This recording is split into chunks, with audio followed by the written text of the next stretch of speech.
When the rest of the world pictures Japan, they usually imagine one of two extremes. Either it is a flawless, neon-lit utopia of absolute respect and efficiency, or a dystopian grind where exhausted salarymen sleep under their desks.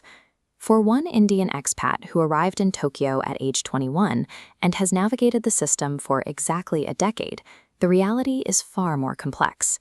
He discovered that making it to the 10-year mark required a difficult realization. The standard definitions of basic human social concepts simply do not apply here. Living in Japan requires an entirely new social language, where familiar words like friend and prejudice mean something completely unrecognizable. The physical shift is immediate. Growing up near New Delhi, the baseline environment meant thick smog and incredibly poor visibility. Trade that for the pristine, hyper-safe environment of Japan. Here, the air is so clear you feel like your eyesight has improved, and the crime rate is so low that a dropped wallet or an unlocked bicycle stays untouched on the sidewalk. Upgrading your physical environment is the easy part. The real friction begins when you try to navigate the psychological transition into Japanese society. Take the concept of friendliness. In India, or in the West, being friendly means building intimacy over time. It means inviting coworkers to family dinners and mixing different groups of friends together. In Japan, that social energy is channeled into an extreme form of politeness. If you ask a local for directions, they will not just point the way. They will physically walk you all the way to the bus stop to make sure you arrive safely. Yet there is a strict boundary. You can work alongside a Japanese colleague for 10 years, exchanging helpful favors every day, and never once be invited into their home or meet their family. There is a deep societal acceptance of compartmentalization.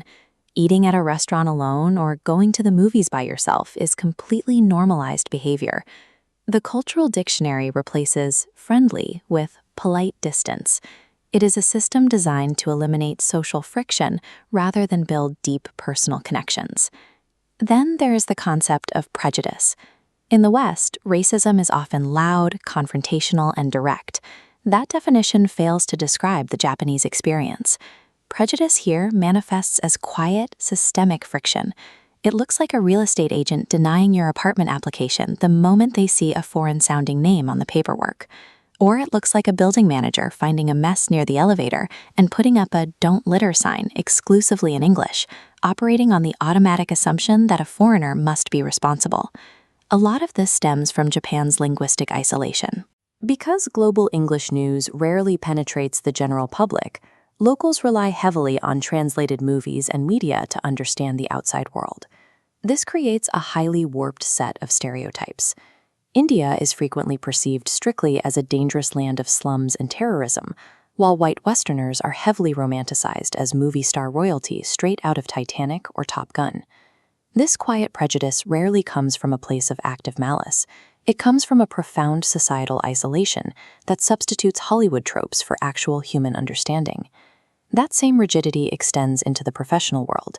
While international companies operating in Tokyo are adapting, the traditional Japanese corporate machine runs on an unyielding hierarchy. The rules are absolute. Junior employees cannot leave the office before their manager does, and highly formal, deferential language is required whenever speaking to an elder colleague. Then there are the mandatory social obligations. After-hours drinking sessions, known as nomikai, often function as forced, exhausting extensions of the workday that younger employees are heavily pressured to attend. This strict adherence to the schedule bleeds directly into civic infrastructure. If you need a visa update or a doctor, you have to take time off work because government offices and hospitals completely shut down on the weekends. The medical system presents its own paradox.